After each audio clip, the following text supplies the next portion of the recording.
Okay, so this is a quick video number 1 in my Steam controller build. So, backstory to this is I want to play games, but I don't want to play games down here in the basement. I want to play games upstairs, but my computer's down here, all my stuff's down here. So I've come up with the idea of building a Raspberry Pi powered Steam Link,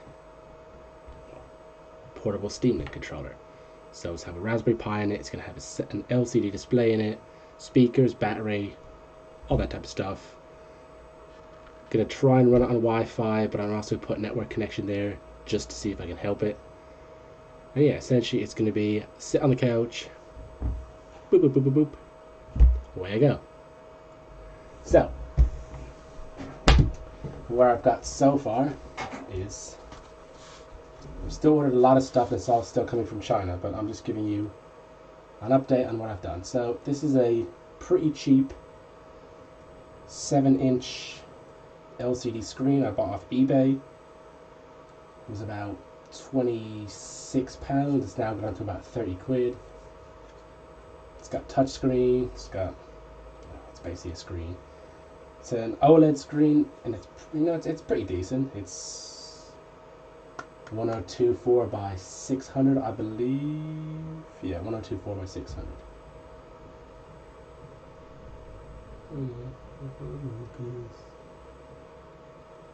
Anyway, whatever. At the minute, I'm testing out 2 different cameras at the same time, which is a bit of a faff, but something I have to do. So anyway, so far we've got set the screen.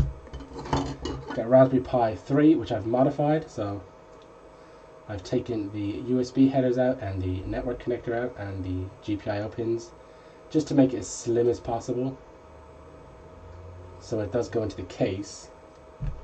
It'll fit in quite nicely. As for controlling the setup, I did originally,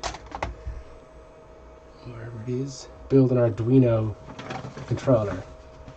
So this was the original setup, which is an Arduino Pro Micro. Oh, the lighting's terrible. So Arduino Pro Micro, a couple of buttons, a couple of joysticks, and this does work, but it's too slow and it doesn't give you the right. I just basically can't get the inputs to work. So you'll push like up and over, and it'll do one or the other. It'll only do one input. It won't do 2 inputs, and it won't hold and sustain the input. It just also was kind of slow and a bit shit. So I went on eBay and I bought a job lot of broken Xbox One X controllers. Now they're all cheap knockoffs. They're Power A. I don't even know what brand these are. Just cheap generic brands, but they're all scrapped. But the PCBs inside are good. So strip the PCB out. Whoa, it's very bright. Strip the PCB out. I need to work on my lighting. Let's do that. So I stripped the PCB out. Stripped all the components off it. Well, all the, the joysticks and the buttons and whatnot. Stripped them all off it. And essentially, it's going to go sort of like that. Zoom in a little bit. Okay. So, where it's going to go, it's going to sort of sit like that. So the Raspberry Pi is going to sit like that. The controller is going to sit like that. I've also got some other bits and pieces to go on. We got the audio amplifier. It's going to sit there. It's also the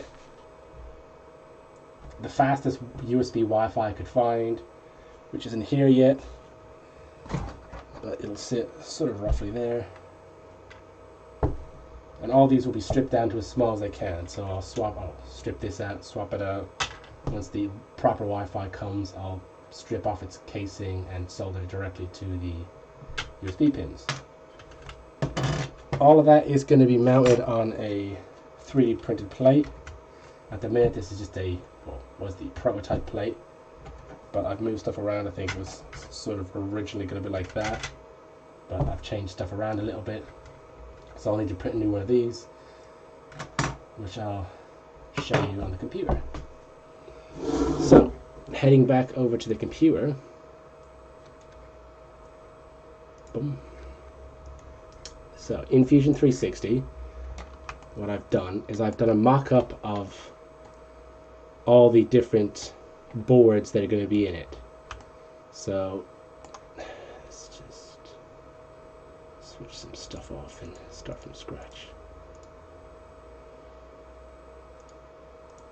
Okay, so first off we have the LCD. So that's the LCD which I showed you originally, which is this one. And it's, it's dimensionally accurate to what it is. Next we got the Raspberry Pi, and so this is a Raspberry Pi. It's someone else modeled. I just got it from the Fusion 360 website and deleted the components which I have desoldered from the board. I mean, basically, they just took a photograph of the board and modeled the bits in, which is fine. That's why you can still see the bits there. Next, we have the PCB controller, which again is this whiteboard.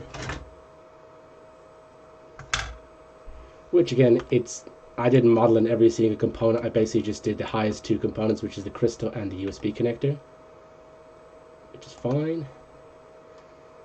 Next, we have the Wi-Fi module. Now I don't have this yet, so I just basically went off some drawings, and yeah, it's a guess at what size it is, so it's roughly going to be that size. Next is the battery holder. Now I'm using a 18650 battery holder, charger, everything, that I just found on AliExpress. Don't know how long it's going to work, don't know anything about it. But it's basically that size. It's about 100 by 100 and then about 21 high, or yeah, 21 millimeters high. So it's roughly that size. So as you can see, there's still gaps around here because it's not obviously I haven't actually modeled anything properly yet to build up the picture or build up the layout. But yeah, it's essentially what it's going to be. When it is finished, it's going to be roughly 55 millimeters thick, which coincidentally is the thickness of the box the LCD came in. So it's going to be, roughly that thick, which is not too thick when you think about it. It's sort of the thickness of the controller itself. So it's not going to be massive. Doing some very, very rough calculations because I haven't actually got the whole unit assembled together in one lump, let's say. I don't actually know how much draw it's going to be, but working out what I think the draw is going to be, it's going to work out somewhere along the lines of, I said 3 amps, so it's going to be able to be powered on for roughly 3 hours at maximum capacity, which is not going to happen. So I think it's, although I'm saying 4 hours, it's going to probably be more realistically 7 hours. But we'll see. We'll see what happens. If I need to change out the cells to higher capacity cells, we'll do that. It's really not a problem. All I'll be doing is sitting upstairs. There's going to be power right next to me. If Wi-Fi doesn't work for me, even though I've bought the fastest Wi-Fi USB stick I could find, it may be cheap, it may be a lie, and so we'll have to use network. So I can always just solder back in the network connector, slap a cable upstairs, and away I go. Anyway, that's pretty much the first update and my sort of thoughts on. It's my first sort of thoughts on basically this project. I've done a little bit of tinkering around. So, this board originally came with a plate on top. Which I have removed. So it does come with a protective plate there. I don't need it. I took it off. These standoffs are 10 mil.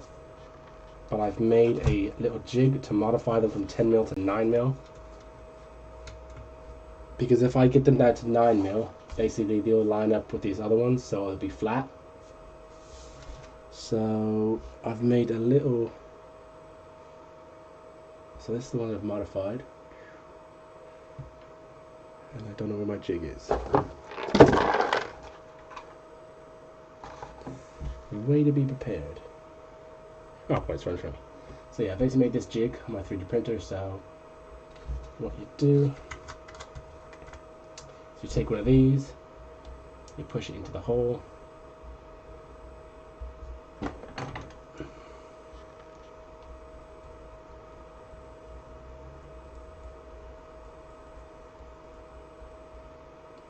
tighten the screw just to hold it into place, and then you just file down the top of it, like so, until you get down to 9mm. So you're basically just taking 1mm off, but this way it keeps it all flat and accurate and happy. And once it's 9mm, as I said, is the two posts should be level. So when I make my next version of this, it will sit completely flat over the two. And I'll probably I might add more bolt holes to the secondary board. So then you have, 8 points of contact. So basically you have a mid-frame. In the front of it, you have a mid-frame. Most of the computer stuff will be mounted to the mid-frame. There may be a second mid-frame, subframe, whatever you want to call it, and have a battery pack screwed to it, and then I'll build a case around it. Going back to Fusion 360 for a second.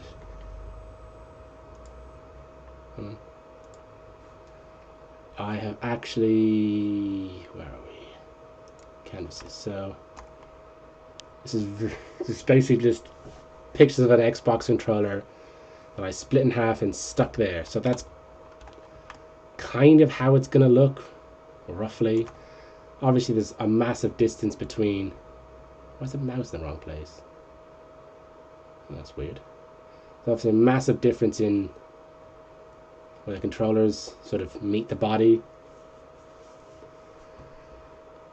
So I'm gonna have to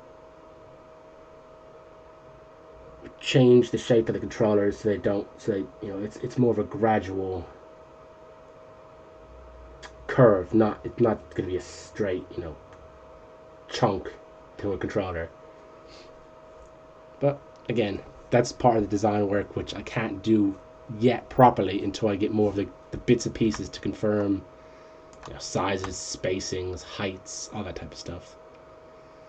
I've installed RetroPie on the SD card, and basically connecting screen, Raspberry Pi, controller, and the different Wi-Fi, it does work. So this works, it connects to Steam, and I can play solo game, single player games without too much trouble. It does artifact a little bit because my router upstairs was pretty crap, but I've upgraded it to a very modern Wi-Fi router, AC, whatever, which will be a lot better, which I haven't tested this on yet, but faster Wi-Fi is going to make it work better. So, and as I said, if Wi-Fi doesn't work, I'll get a panel mount, network connector, slap it on, and yeah, done. So that's the first update, and yeah, thank you for watching. I'll try to keep you updated as the build